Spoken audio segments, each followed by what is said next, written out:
Purdue is one of many teams in the field that don't fit the norm. Purdue's playing style may not wow you, but Boilermakers are an experienced title contender. To see Purdue coach Matt Painter on a Tuesday morning in February is to see him in his element, a massive neon-striped notes spread before him at the head of an oval conference table, game tape paused on the projection screen in the meeting room he treats as his office. At home you might find him at the foot of his bed, reviewing film on his 80-inch flat screen, Bob Seger blaring from the speakers. When he's had enough screens, Painter is content to kick back and read. About basketball, "I'm really simple," he says. "A field heavy with teams that don't fit the norm, strict and suffocating Virginia, young and lottery-bound Duke, perimeter-oriented Villanova, relentlessly pressing West Virginia. The Boilermakers' style is as straightforward as the man at their helm. They defend well, 30th nationally in adjusted efficiency, and plainly, using a man-to-man approach from which they have not varied for even one possession. They are experienced." The lone title contender to start 4 seniors. The exception, 6 feet 1 inch sophomore Carson Edwards, is their leading scorer, averaging 18.5 points, and their most effective playmaker. Purdue's lineup is anchored by 7 feet 2 inches, 290-pound Isaac Koss, a brawny, feather-touched post-up machine, around whom start a quartet of shooters, guards, Edwards, P.J. Thompson and Dakota Mathias, and forward Vincent Edwards, no relation, who each make at least 39.2% of their threes. Purdue is one of only 6 teams to rank among the country's 30 most efficient on both ends of the floor. All of the pieces are there for a deep NCAA tournament run, even if the Boilers won't always wow you along the way. "We don't have an abundance of athleticism," Painter says. "A lot of our talent is our S-level, how we shoot, how we take care of the ball." Before this season, much of the discussion about the team centered on the piece who would be missing, 6 feet 8 inches, 250-pound forward Caleb "Biggie" Swanigan, the 2017 Big Ten Player of the Year, who was drafted 26th by the Trailblazers last June. Despite its veteran roster, Purdue was expected to take a step back after winning a conference title.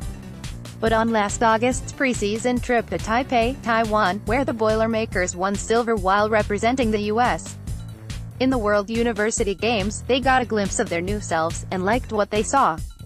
"We lost one of the best players in the country, but we're playing so much differently," says Thompson. "The floor's more spread. We're quicker, play faster." Then another foreign trip threatened to derail the season just as it was starting. Over Thanksgiving weekend, Purdue headed to the Bahamas for the Battle for Atlantis tournament. What was supposed to be a resume booster instead started with an overtime loss to Tennessee, not yet considered the contender it has become, followed by a loser's bracket defeat by Western Kentucky. At a luxury resort, in one of the planet's most idyllic settings, the Boilermakers were so despondent, they hardly left their rooms. "It was hell," says Mathias. They salvaged the trip with a win over similarly slumping Arizona in the event's 7th-place game, then set about correcting their faults. "We didn't have a lot of fire," says Haas. "We had a lot of fake energy before those games. That win over the Wildcats proved pivotal. Their defense refocused and their urgency renewed." Purdue embarked on a school-record 19-game winning streak.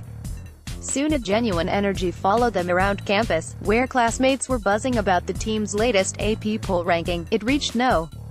at one point, matching the program's highest spot in 30 years, to the point, recalls Thompson, that this dude almost got hit by a car because he was trying to say, "What's up? It has not all been good."